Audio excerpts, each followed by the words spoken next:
नमस्कार दोस्तों, स्वागत है आपका स्टडी फॉर सिविल सर्विसेज में। वीडियो को पूरा देखिए। कोई भी आपका फीडबैक है, कोई सजेशन है, तुरंत वीडियो में कमेंट करके जरूर बताइए। अच्छा लगे तो वीडियो लाइक जरूर कर लीजिए और ऐसे वीडियो लगातार फ्री में पाने के लिए चैनल को तुरंत सब्सक्राइब कर लीजिए और बेल आइकन को जरूर टैप कर लीजिए ताकि आगे भी सारे वीडियो आपको मिलते रहे। यूट्यूब में फॉलो करते हैं तो प्लीज ये वाला फ्री टेलीग्राम चैनल जरूर ज्वाइन कर लीजिएगा। सारे नोटिफिकेशन, सारे अपडेट यहीं पे आते हैं, ध्यान रखिएगा। स्टडी फॉर सिविल सर्विसेज का कोई भी पेड ग्रुप अगर आपको ज्वाइन करना है तो सिर्फ 856480560609797523864455 यही नंबर है हमारे, सिर्फ जहां पे कॉल या व्हाट्सएप कर सकते हैं।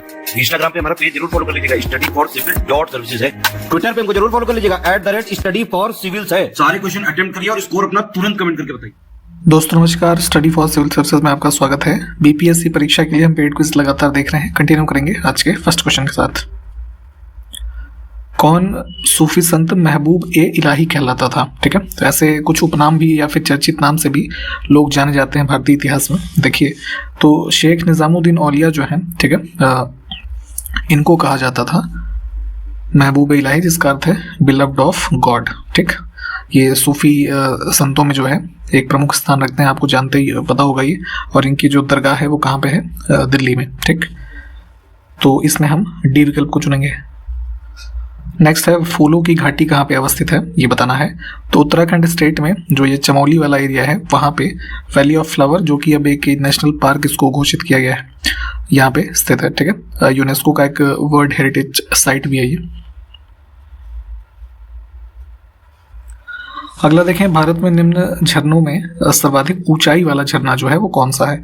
तो इस तरह के प्रश्न भी आपसे पूछे जाते हैं। आप कर्नाटक में देखेंगे जो कुंचिकल जलप्रपात है, ठीक है, ये सबसे ऊंचा है, लगभग 1493 फीट जो है ये एलिवेशन है। ठीक, तो इसमें हम चुनेंगे डी विकल्प को।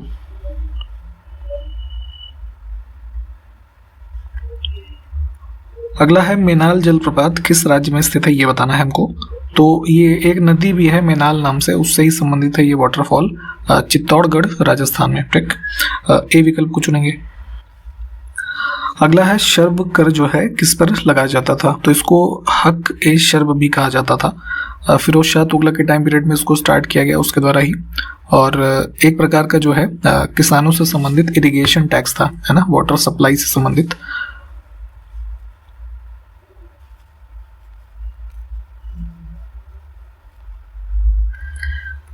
देखिए, यहाँ पे एक पुस्तक है, my life in full, work, family and our future. ये किसके द्वारा लिखा गया एक संस्मरण है। तो ये पेप्सिको एक जो समूह है ना, इसकी चेयरमैन और सीईओ रही थी 2006 से 19 तक, इंदिरा नूई, है ना, इन्होंने पुस्तक लिखी है, विकल्प बी। आगे देखिए कि 80 डिग्री पूर्वी देशांतर और कर्क रेखा का मिलन बिंदु जो है भारत में कहाँ पे है?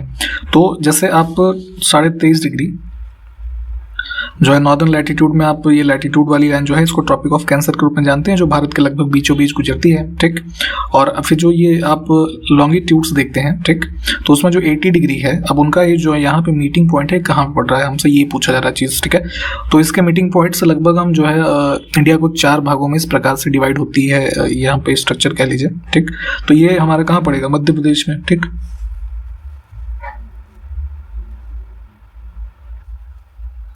अगला देखिए, लघु हिमालय स्थित है किसके मध्य में, ये बताना है। तो हिमालयन जो रेंजेस हैं, इसको मैप से आपको पता होना चाहिए। चीज़ें इस प्रकार से पूछी जाती है, कौन सी हाईएस्ट पीक है, कौन सी जो है नदियों के बीच का एरिया, कौन सा इलाका कहा जाता है। ठीक, तो उसी क्रम में शिवालिक और ग्रेट हिमालय, है ना, इनके मध्य का भाग जो आप जानते हैं उसको लेसर हिमालय रेंज कहते हैं।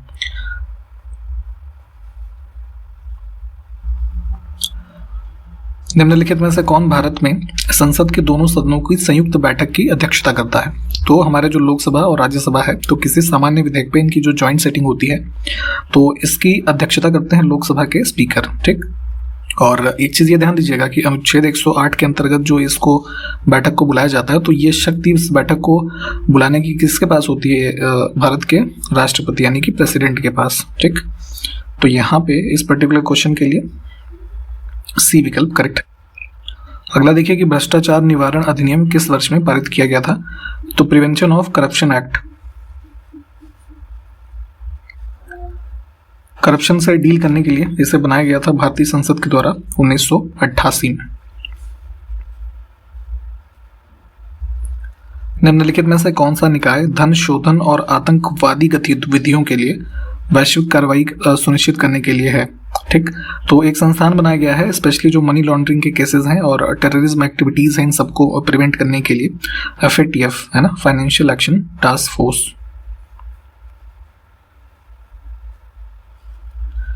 इसमें देखें कि कौन सा भारत में एक वैधानिक निकाय है। ठीक है, पहले भी हमने कुछ कॉन्स्टिट्यूशनल बॉडीज के बारे में बात की है, तो यहाँ पे स्टैट्यूटरी बॉडी की बात हो रही है। ठीक है, तो जैसे अभी हमने ऊपर ये देखा ना आपका ये करप्शन वाला एक्ट, ठीक, किस वर्ष में बना, तो क्या है, करप्शन का एक्ट बना, तो उस एक्ट के द्वारा अगर किसी एक ऐसी बॉडी का निर्माण किया जाता है जो किसी पर्टिकुलर टास्क को करती है, तो उसको हम स्टैट्यूटरी बॉडी बोलते हैं, जिसको संसद के द्वारा कानून बना करके स्थापित किया गया है। तो उसी क्रम में नेशनल डिजास्टर मैनेजमेंट अथॉरिटी है, तो जो नेशनल डिजास्टर मैनेजमेंट एक्ट बना था 2005 का, उसके अंतर्गत इसकी स्थापना की गई है। ठीक है, तो ये हमारी स्टैट्यूटरी बॉडी है। बाकी इलेक्शन कमीशन आर्टिकल 324 में आप पढ़ते हैं, तो ये क्या हो गया, हमारा कॉन्स्टिट्यूशनल बॉडी है। नीति आयोग को रिप्लेस किया गया था प्लानिंग कमीशन को, उससे बना, तो ये एक्चुअली एक एग्जीक्यूटिव रेजोल्यूशन के द्वारा बना। ठीक है, ये स्टैट्यूटरी बॉडी भी नहीं है। और फाइनेंस कमीशन ये आर्टिकल 280 में आप पढ़ते हैं, जो कि एक कॉन्स्टिट्यूशनल बॉडी है। ठीक, तो इसमें हम जो है डी विकल्प को चुन लेंगे। देखिए, नेशनल इंटरेस्ट में किसी जो लैंड्स का एक्विजिशन होता है, तो उसके संबंध में यहाँ पे एक प्रावधान दिया गया है भारतीय संविधान में। तो वही पूछा जा रहा है कि कौन सा अनुच्छेद संपदा के अधिग्रहण के बारे में बताता है। तो यहाँ पे ये प्रावधान सम्मिलित किए गए थे संविधान में 31A आर्टिकल बी वाला जो है ये करेक्ट हो जाएगा। रिसर्च एंड एनालिसिस विंग, ठीक है, निम्नलिखित में से किसका हिस्सा है। तो ये आप देखते हैं कि एक हमारी जो सेंट्रल गवर्नमेंट है, यूनियन गवर्नमेंट, उसका एक डिपार्टमेंट है जो हमारे स्पेशली जो एक्सटर्नल थ्रेट्स हैं भारत के ऊपर, उसके संबंध में उसके प्रिवेंशन के लिए काम करता है। तो ये जो है एसोसिएट ऑफिस है कैबिनेट सेक्रेटरीट का, है ना, विकल्प बी। भारत में सबसे अधिक आबादी वाला राज्य कौन सा है। तो देखेंगे सेंसस चूंकि 2011 का ही हमारे पास अभी आंकड़ा उपलब्ध है, तो सबसे पॉपुलस स्टेट कौन सा था आपका, उत्तर प्रदेश, लगभग 20 करोड़ जनसंख्या थी इसकी। अगला है वैश्विक हाथ धुलाई दिवस, यानी कि हैंड वॉशिंग डे। हाइजीन को मेंटेन करने के लिए, स्वच्छता को प्रमोट करने के लिए इस डे को ऑब्जर्व किया जाता है प्रत्येक वर्ष में 15 अक्टूबर को। निम्नलिखित में से जो कौन सा अनुच्छेद है पंचायतों के 29 कार्यात्मक मदों से संबंधित है। तो हमने देखिए 73rd अमेंडमेंट के द्वारा जो हमारा पार्ट 9th ऐड किया गया कॉन्स्टिट्यूशन में पंचायत वाला, तो उसमें 29 कुछ हमारे ये जो आइटम्स है जिसपे पंचायत वर्क करती है, तो उसके प्रावधान उसमें मेंशन किए गए हैं। तो ये प्रावधान जो 29 की बात हो रही है आर्टिकल 243G में दिए हुए हैं। ठीक, तो हम इसमें बी विकल्प को चुन लेंगे। देखिए, निम्नलिखित में से किस सेवा का गठन तीसरी अखिल भारतीय सेवा के रूप में किया गया था। तो ऑल इंडिया सर्विसेज की बात होती है हमारे संविधान के अनुच्छेद 312 में, ठीक, जिसमें 3 सर्विसेज हैं, IAS, IPS और IFS, इंडियन फॉरेस्ट सर्विस। तो विदेश सेवा है नहीं, पुलिस सेवा और प्रशासनिक सेवा पहले से ही थे। वन सेवा को ऐड किया गया था इसमें आपका जो है ऑल इंडिया सर्विसेज में, ऑल इंडिया सर्विसेज एक्ट 1951 के तहत 1966 में। ठीक है, तो तब जाके हमारे पास 3 सर्विसेज हो गई। तो यहाँ पे डी विकल्प को चुनेंगे। अगला देखिए कि इसमें से शरीर के किस अंग की निगरानी के लिए इलेक्ट्रोइंसेफेलोग्राम इसका उपयोग किया जाता है। तो एक प्रकार का कह लीजिए टेस्ट है जो आपके ब्रेन से, जो ब्रेन में इलेक्ट्रिकल एक्टिविटीज होती हैं उसमें क्या प्रॉब्लम है उसके संबंध में जो कह लीजिए स्कैन और टेस्ट वगैरह करने के लिए किया जाता है। ठीक है, एपिलेप्सी का डिटेक्शन और इन्वेस्टिगेशन जो है इसका एक मुख्य रूप है। तो यहाँ पे हम बी विकल्प को चुनेंगे। अगला है कि बल किनका उत्पाद है। Force is the product of. तो फोर्स का जो फॉर्मूला आप देखते हैं फिजिक्स में पढ़ा होगा आपने, force equals to mass into acceleration.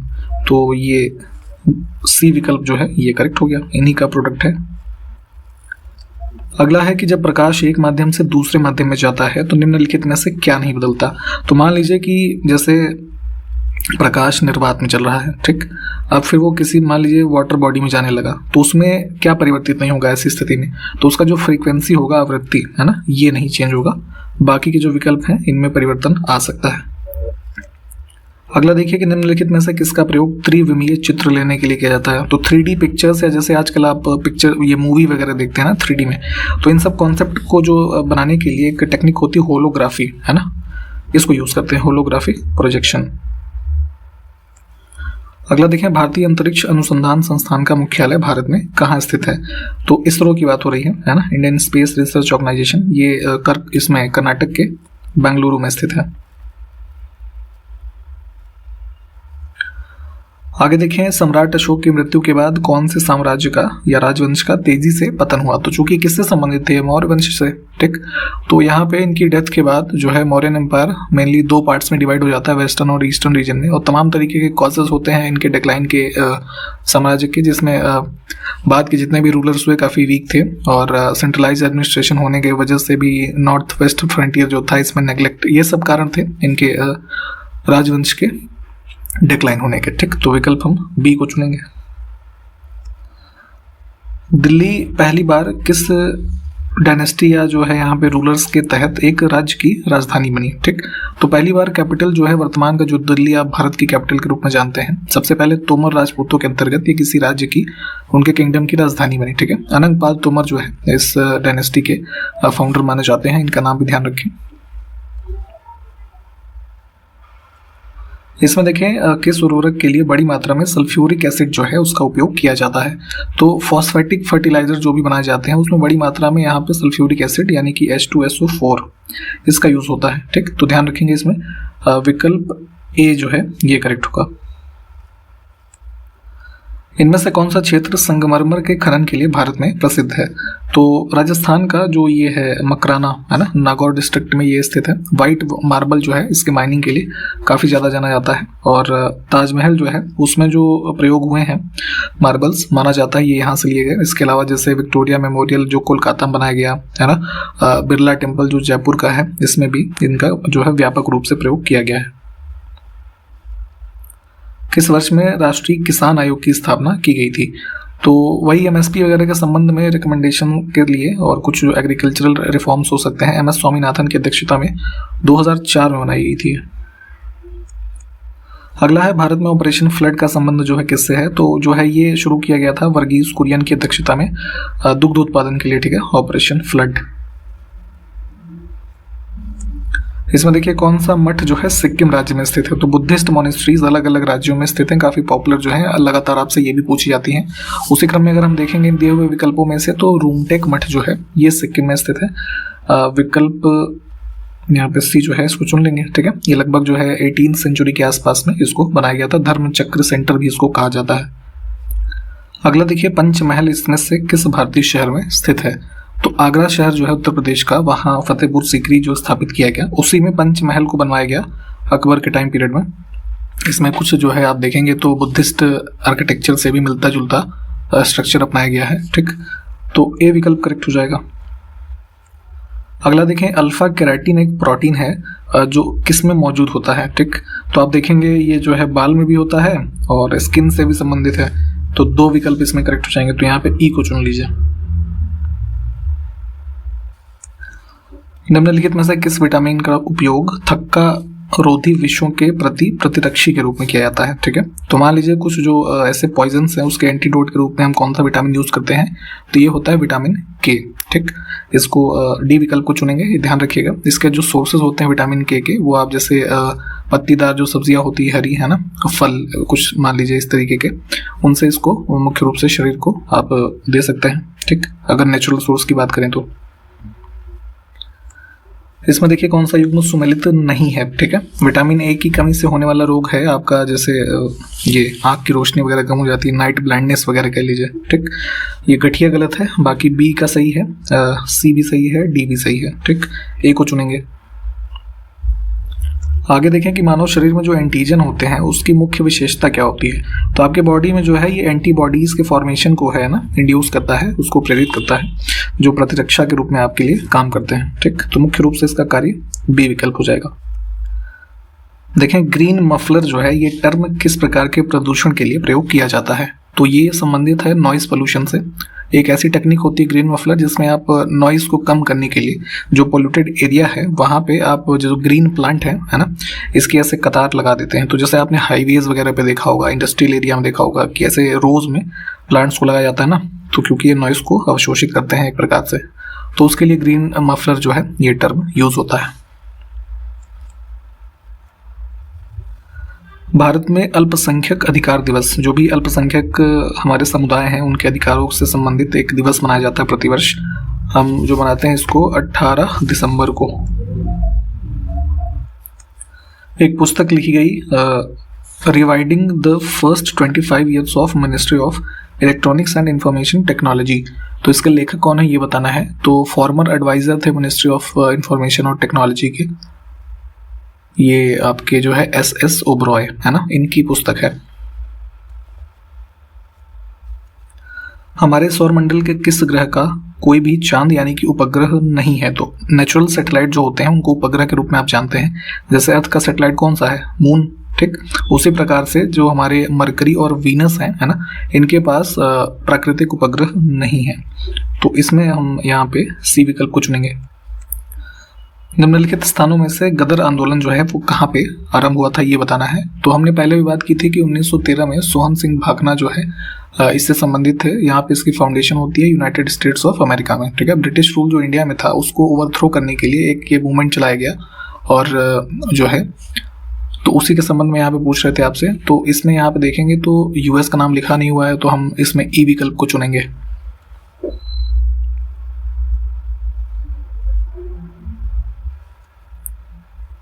1885 में स्थापित भारतीय राष्ट्रीय कांग्रेस के पहले अध्यक्ष कौन थे।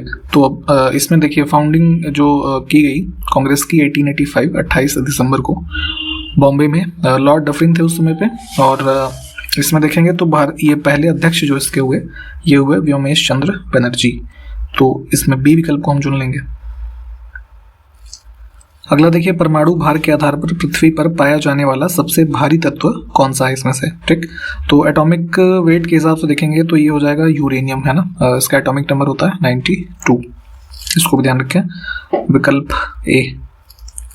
आगे देखें इनमें से कौन सी विधि सतह पर पिंड के मध्य घर्षण को बढ़ाने के लिए उचित है, ठीक है। तो देखिए कोई भी सरफेस है और उस पर कोई ऑब्जेक्ट है, तो इसके इन दोनों के बीच में अगर फ्रिक्शन बढ़ाना है, ठीक है, तो उसके लिए आप क्या कर सकते हैं। तो यहाँ पे जो सरफेस है इसमें ना खुरदुरापन बढ़ा दीजिए, ठीक। फिजिक्स में आपने शायद ये पढ़ा होगा, तो यहाँ पे ये सबसे उपयुक्त विधि होगी। अगला है कैगा परमाणु ऊर्जा संयंत्र किस राज्य में स्थित है। तो कैगा न्यूक्लियर पावर प्लांट आपका है कर्नाटक में, ठीक। पावर प्लांट्स की लोकेशन भी आपको पता होनी चाहिए। उर्वरकों द्वारा प्रदान नहीं किया जाने वाला तत्व कौन सा है। तो जितनी भी एग्रीकल्चरल आपकी फसलें होती हैं उसमें आप खाद डालते हैं, तो खाद में आप क्या देते हैं, फास्फोरस, क्लोरीन, नाइट्रोजन, है ना, पोटाश, ये जो चीज़ें, हाइड्रोजन जो है यहाँ पे, है ना, ये नहीं दिया जाता इसके माध्यम से। आज का अंतिम प्रश्न देखेंगे कि रेडियोधर्मी डेटिंग एक तकनीक है जिसका उपयोग किसे मापने के लिए किया जा सकता है, ठीक। तो रेडियो डेटिंग टेक्निक से हम ये नापते हैं जो भी उम्र होती है, द एज ऑफ रॉक्स, है ना, विकल्प बी करेक्ट हो जाएगा। यहाँ पे समाप्त कर रहे हैं इसको। संबंधित फैक्ट्स जितने भी हमने देखे हैं नोट्स में से उसको रिवाइज करते चलें। अगले वीडियो में मिलते हैं आपसे, तब तक के लिए नमस्कार, जय हिंद।